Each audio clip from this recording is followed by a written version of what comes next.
Selamat pagi anak-anak kelas 4. Hari ini kita akan belajar tematik, IPA, dan Bahasa Indonesia. Apa saja yang akan kita pelajari? Yang pertama ada energi matahari. Yang kedua energi angin. Yang ketiga teks petunjuk. Dan yang keempat peta pikiran. Selamat belajar! Energi matahari. Manfaat energi matahari untuk manusia, hewan, dan tumbuhan. Di siang hari yang terik, kita kadang tidak mau keluar rumah karena cahaya matahari yang panas dan menyilaukan. Tapi tahukah teman-teman, ternyata energi matahari itu bermanfaat untuk makhluk hidup. Energi matahari sendiri merupakan pancaran cahaya dan panas dari matahari. Panas matahari ini berasal dari sebuah proses yang disebut reaksi fusi nuklir. Proses ini menghasilkan tekanan kuat di inti matahari yang bisa menciptakan panas sampai suhunya sekitar 15 juta derajat Celcius. Lalu apa saja manfaat energi matahari untuk manusia, hewan, dan tumbuhan ya? Yuk kita simak. 1. Manfaat energi matahari untuk manusia. Saat kita berjemur di bawah sinar matahari pagi, tubuh kita bisa memproduksi lebih banyak vitamin D. Vitamin D ini penting untuk menjaga sistem imun tubuh dan meningkatkan fungsi metabolisme. Selain itu, energi matahari juga merupakan sumber energi yang tidak akan pernah habis dan tidak menyebabkan polusi. Maka itu, kita bisa memanfaatkan energi matahari pada rumah kaca untuk pertanian dan sebagai sumber daya listrik. Sumber daya listrik bisa digunakan untuk berbagai hal, mulai dari sumber listrik untuk rumah, gedung, sampai bahan bakar mobil listrik. 2. Manfaat energi matahari untuk hewan. Hewan juga membutuhkan cahaya matahari dalam jumlah yang cukup untuk energi dan sumber makanan. Energi matahari menjadi energi untuk tumbuhan berfotosintesis dan menghasilkan oksigen. Oksigen adalah salah satu hal penting supaya hewan dan manusia bisa bertahan hidup. Selain itu, beberapa hewan reptil seperti ular, kura-kura, buaya, dan kadal harus berjemur di bawah cahaya matahari setiap hari. Mereka melakukan itu untuk menyerap panas supaya suhu tubuh meningkat. Hewan-hewan nokturnal dan hewan di dasar laut juga bergantung pada makhluk hidup yang mendapatkan energi matahari. Tak hanya itu, jumlah cahaya matahari juga bisa mempengaruhi migrasi burung-burung tertentu. 3. Manfaat energi matahari untuk tumbuhan. Energi matahari bisa membantu tumbuhan untuk berfotosintesis dan mendapatkan makanan. Saat melakukan fotosintesis, tumbuhan berdaun hijau akan menyerap cahaya matahari melalui klorofil. Cahaya matahari ini berfungsi untuk membantu proses pembentukan glukosa pada tumbuhan.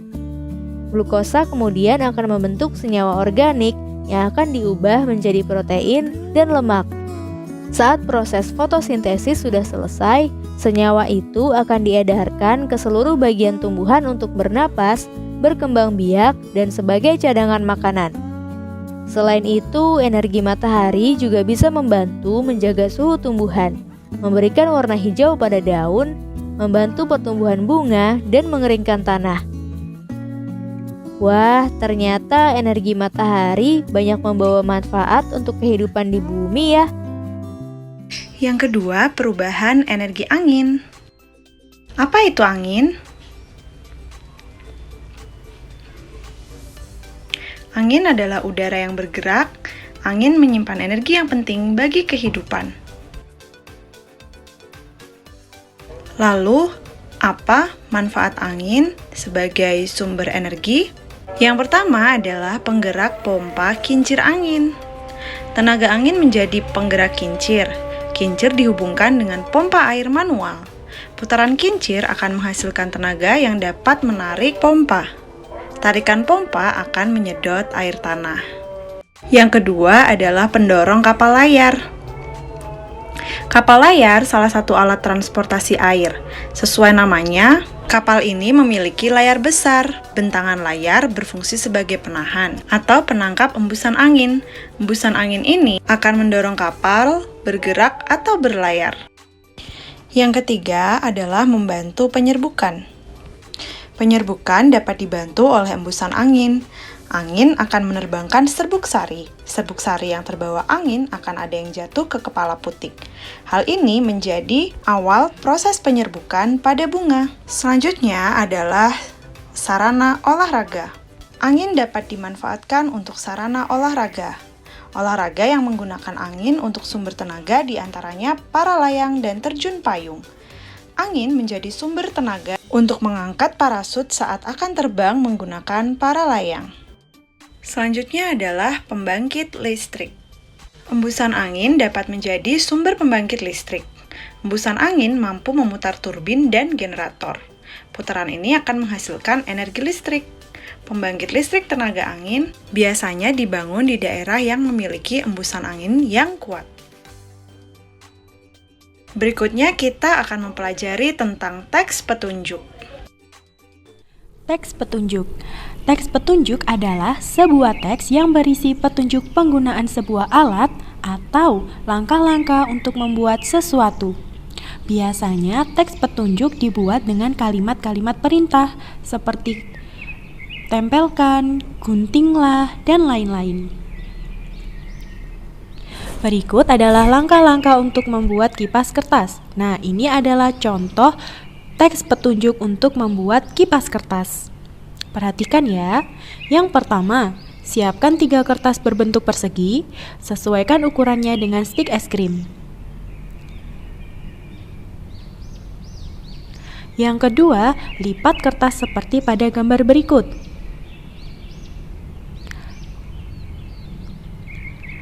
Lakukan langkah kedua untuk ketiga kertas tadi ya. Langkah yang ketiga yaitu tempelkan ketiganya menggunakan lem atau double tip. Yang keempat, tempelkan juga stik es krim di sisi kanan dan di sisi kirinya. Langkah yang kelima, kipas bisa dilipat dan dibuka. Kipas siap digunakan. Berikut adalah teks petunjuk tentang langkah-langkah penggunaan suatu benda. Contohnya adalah petunjuk memakai sampo. Yang pertama, basahi rambut dengan air bersih.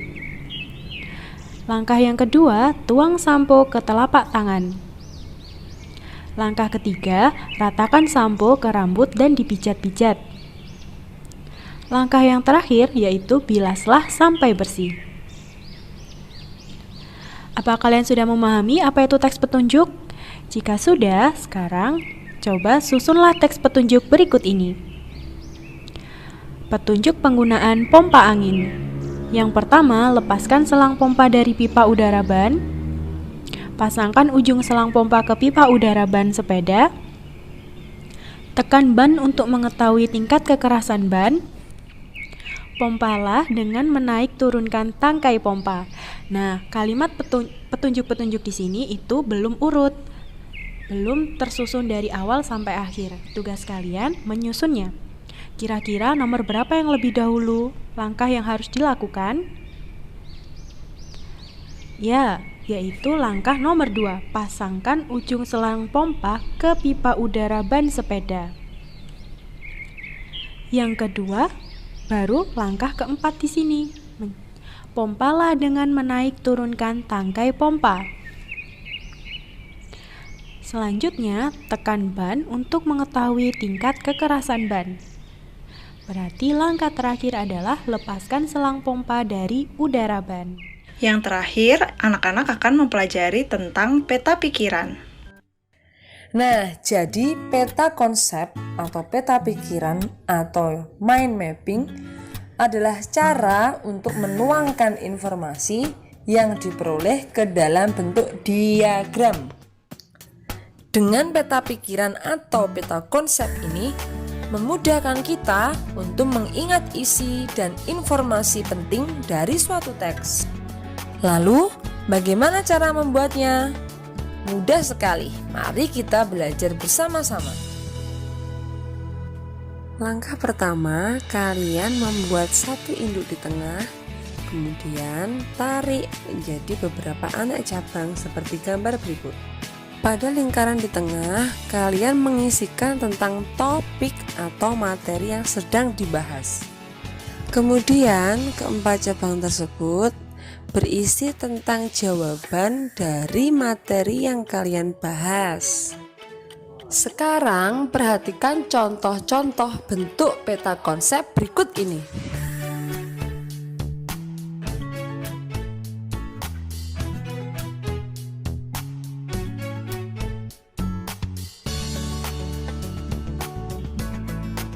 Nah, contohnya masih banyak lagi. Itu tadi hal-hal yang sudah kalian pelajari untuk tematik hari ini. Jangan lupa kerjakan tugas-tugasnya dan kirimkan melalui Google Classroom anak-anak. Selamat belajar dan mengerjakan tugas. Tuhan memberkati.